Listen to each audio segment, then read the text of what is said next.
Hey everybody, it is Tuesday, June 17th, 2025. I'm Patrick. I'm a disabled investor. I'm on $1 million mission and I'm sharing my journey to help other people learn from my mistakes. Today, I made two trades, two buys. That might have been a mistake. I don't think it is, and I'll explain.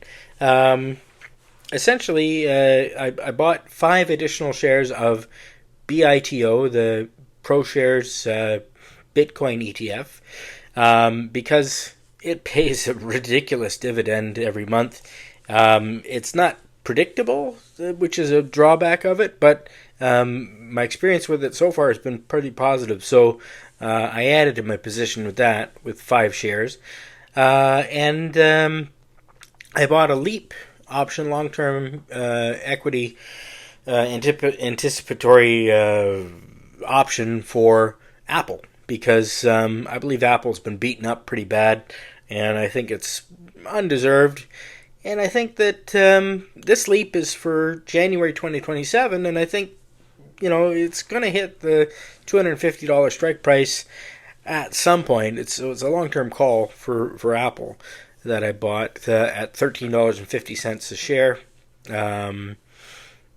So that's a fairly substantial investment in that, but I believe it's going to pay.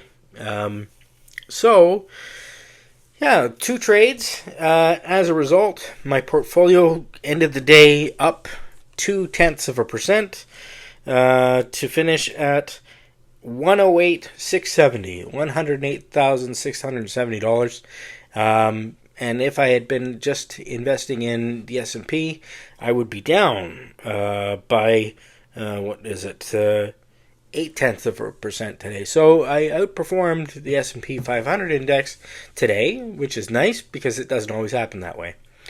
Anyways, not a hell of a lot else happened. Just paying attention to what's going on in Iran, with Israel and Iran going at it, and President Trump advising people to get the hell out of the way and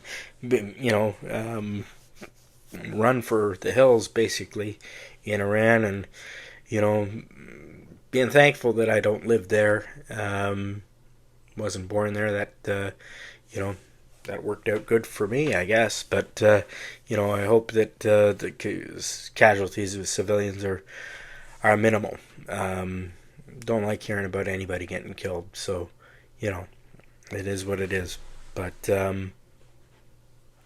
hopefully peace is reached at some point soon, and Iran stops their nuclear ambition, and hopefully peace can be reached shortly. That's my hope, anyways. And that's my day. Not a hell of a lot else happened. Paying attention to some other things going on with Sana Biotechnology, as I mentioned earlier, and just watching my shares appreciate there. So that's what happened. Not a hell of a lot. Hope you had a good trading session. Stop video. And I will talk to you again tomorrow. Cheers.